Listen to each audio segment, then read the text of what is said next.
Welcome to this discussion. What's holding you back from God? Is it pride? Pride is one of the biggest root causes of all sin. Pride is underneath every sin. There's big ones like self-centeredness is the number one in my opinion.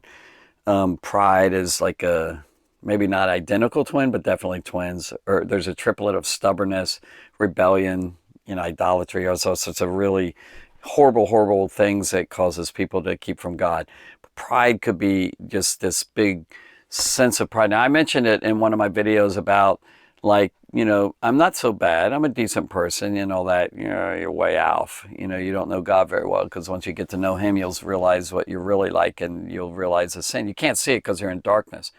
And when you come to the light comes on you, you start realizing you're way lower. You're falling very short of what God expects, and therefore, you're a sinner. And the idea of pride kind of goes along with stubbornness, where you're just hard-headed, or hard-hearted or something. And so I just really want to encourage you to give up your pride, give up stubbornness. Don't be like that. It's very evil. And God will destroy you. The Bible says God gives grace to the humble, but it says God resists the proud. He resists the proud and he gives grace to the humble. He gives favor to you. But if you're proud meaning maybe there's different many different forms. By the way, I wrote different, recently, I might write a book eventually about this, of different manifestations or displays of pride, all the different shades of pride. I have 63 that are on a list of pride, fruits of pride. Expressions is what I'm trying to find, the expressions of pride. 63. Now, a lot of them are sort of really close to each other, overlapped and very similar, but some are really different. Like there's the pride of conceit and arrogance and thinking you're all that. Well, maybe that's keeping you from God. Maybe you're a self-made person. You're self-made man. You're independent, or self-made woman, and you're just independent, and you don't have the sense of need of God. I've got my life in order. I'm good. That's such a proud attitude. You have no idea how your life is a mess. It's like, it reminds me of Jesus speaking in one of the churches. It said, he said to them, how do you say it? He says, you say that you're rich and all that, but you're wretched and you're poor and you're blind. And like, this is like, wow. People don't realize the pride that they have. They think they're pretty humble, but they're not. Pride is very subtle, very subtle. See if I can find that. Let's see. It goes. It says. It says, I know your works, that you're neither cold nor hot. I wish you were cold or hot. It says, so then because you're lukewarm and neither cold or hot, I will spit you out of my mouth. I'll vomit you out of my mouth. Then he says, because you say, I am rich and increase with goods and have need of nothing. Proud people don't realize how they are needy they are. You don't realize how desperately you need God. Number one, the breath that you're breathing right now and all the things that's happening, your eyesight, looking at the video, if you're not blind, or you're hearing it or whatever, all that's given from God, above. All the blessings that you have is from God. It says, I am rich and increase with goods and have need of nothing. See, maybe you're proud because you're okay. You have a life, you have a house, you have a bank account, you have a car, maybe 2 or 3 cars. You have, everything's in order. Your life is good. Life is good. Be careful, because you don't think you need something, but you do. And God can take it away like this with a snap, of his decision, just like that. And then it says, and you don't know that you're wretched, miserable, poor, blind, and naked. That's what he said. Like, you have nothing without God. He'll strip you too of your physical materialism if he has to.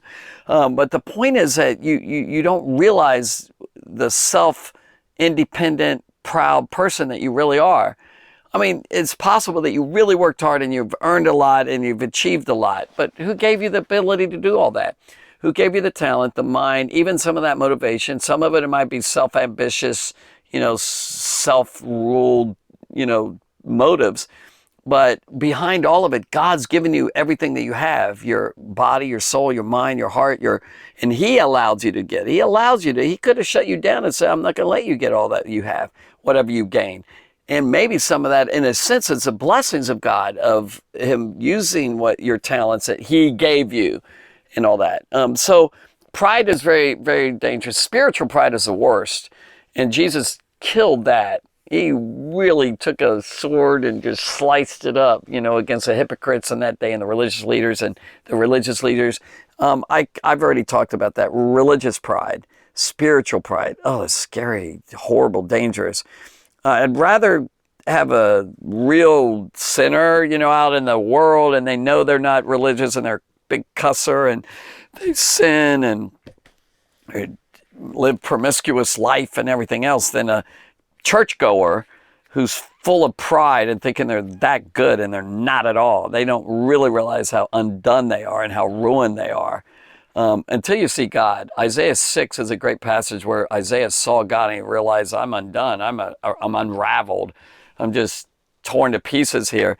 He says, my eyes have seen the King of Glory. When you see God as in who he really is and his character, you will realize, like a mirror, you see yourself and go, whoops, not like that at all. And then you become like him by giving yourself to him.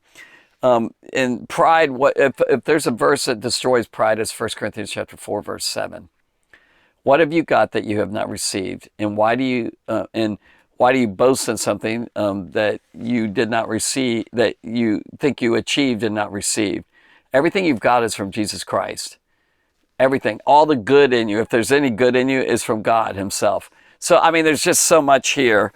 I just want to encourage you to give your life to the Lord and humble yourself before God. Get down on your knees and say, I need you. And that's a good start. Blessed are the poor in spirit, for theirs is the kingdom of heaven.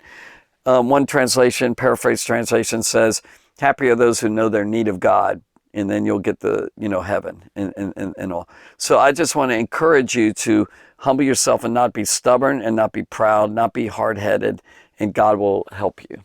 Okay. Be blessed.